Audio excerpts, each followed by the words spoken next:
Women's Equality Day. We need to be electing more progressive women. We need economic, political, social equality for women in our society. It's regular listeners to this program know for years and years I've been singing this song about if you want to get population under control, establish economic, political, educational equality for women, and that will happen very quickly. But that's just like one little piece of a whole spectrum of things. Lala Wu is on the line with us, the co-founder and executive director of Sister District. Lala is a former environmental and clean energy lawyer, now working on this issue. SisterDistrict.com is the website, and also Sister_District is the Twitter handle. And Lala's personal Twitter handle is _Lala, Lala, _Wu, WU_. And Lala, welcome back to the program. Tell us about Women's Equality Day tomorrow, and what, in your opinion, are some of the positive stories that we really need to be hearing and focusing on and helping us to forget, the insanity of the Trump years and the COVID and everything else. Well, Tom, it's great to be here again. Thank you for having me on. We are very, very excited to be celebrating Women's Equality Day tomorrow. This marks the centennial of the 19th Amendment, which, of course, prohibits discrimination based on sex for voting. It's really amazing to think that tomorrow is the day that marks 100 years since this amendment was ratified by 2/3 of the states in this country. And I think it's really a time for us to reflect on how much has been accomplished and to honor and to celebrate the courage of the many suffragettes and the many women who came before us who fought for equal rights. That context in the 19th century was that women had very, very few rights as compared to what we have today. Women could not, for example, inherit property. They only made half of what men's pay was. And now we've had some major legal and cultural and other shifts. But as you and your listeners likely know, there is still a lot of work to be done. And a lot of work actually is being done. And, New York just got a woman as a governor, although, by virtue of a man once again screwing things up. I think about the Iroquois Confederacy and how 4 out of 5 of the Iroquois nations at first contact with Europeans, the only people who were allowed to essentially vote in those communities were women, the elders. How much different our society, and I say this as a man, how different in a positive way our society would be.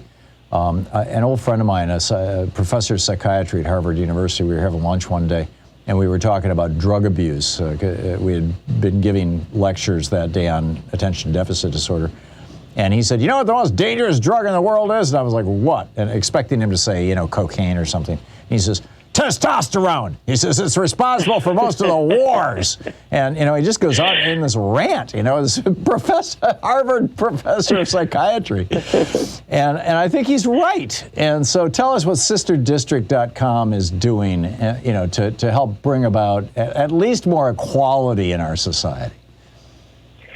Absolutely. So Sister District builds progressive power in state legislatures, and we do support both men and women and trans and all other kinds of candidates, everyone out there who fits into our democratic values that we want to see. And we represent and we support so many women and women of color in particular because we understand the importance of representation, because we understand that this world will, as you suggest, be a better place if we've got more than just, straight, cis, white men in office. And so this way we are looking to build a reflective democracy that really represents the broader populace, has all the voices so that we can make advancements on issues, not just your typical women's issues, which are important, of course, reproductive justice and childcare, for example. These are vitally, vitally important issues that are usually thought of as quote unquote women's issues, but on all all kinds of issues on infrastructure, which, by the way, I think childcare fits into that definition, on labor, on the environment, on all of these other issues. We really, really need all kinds of voices, including women's voices, at all levels of government. I think the average person is familiar with structural impediments, for example, racial justice. I think redlining, for example, is widely understood nowadays. And I remember back in the early 1970s, Louise and I were married in 71.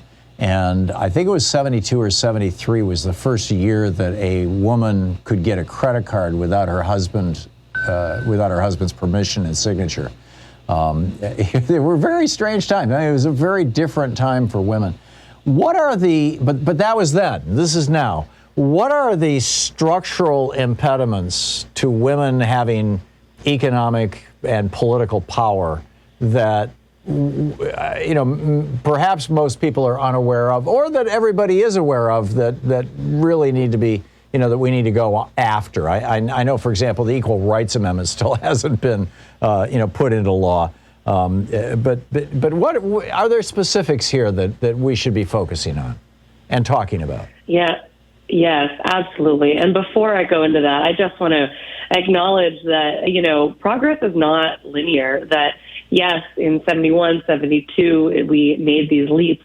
Over time, we've made these changes, but it doesn't mean that we can't slide backwards. Handmaid's Tale is not necessarily such science fiction, and we need to always be vigilant and to understand that it's not necessarily a straight line. So with that in mind, yes, there's so many different structural barriers, and volumes have been written, but I think a few important layers to point out are, there are legal barriers, as you mentioned. For example, the Equal Rights Amendment has still not been passed. There are cultural barriers. There are these persistent ideas that women are not fit to lead or to have positions outside of the household. You mentioned that Kathy Hochul became Governor Kathy Hochul in New York, and the first woman governor in that state. But it's important to remember that she's the 45th woman governor in the course of the history of the United States, and that's as compared to 1,000 male governors that have served. And then thinking also about how of those 45 women governors in our entire country's history, 12 of them have come to power not through election, but because there was some kind of scandal or because the governor who was outgoing could no longer serve.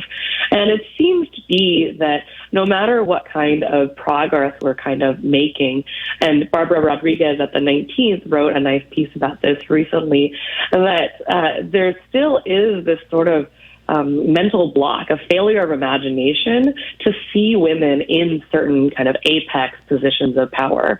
So that's why representation is so important. It's my hope that positions like Hochul's, they can kind of wedge the door open, help people see more broadly what the possibilities are when women are in office, when women are in power, and what they can do. This exists, in corporate settings as well. This matters for voters, how we think about who votes, who we target, who we turn out. It really permeates all aspects of our society. And I will say one more time, just because it is such a hot button issue right now, that childcare is infrastructure. If we don't have ways to, support families with children, then it's going to be very, very hard to make sure that all the adults in that family have the opportunity to work if they want to.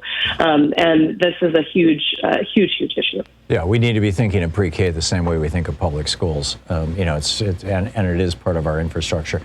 We're talking with Lala Wu, the co-founder and executive director of Sister District.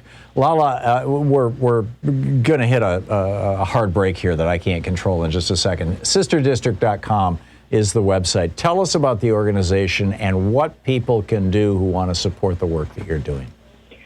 Absolutely. Go to sisterdistrict.com, sign up. You'll get connected with your local team.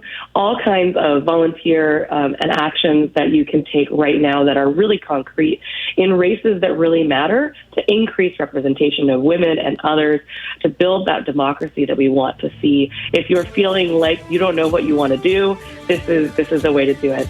So please check us out.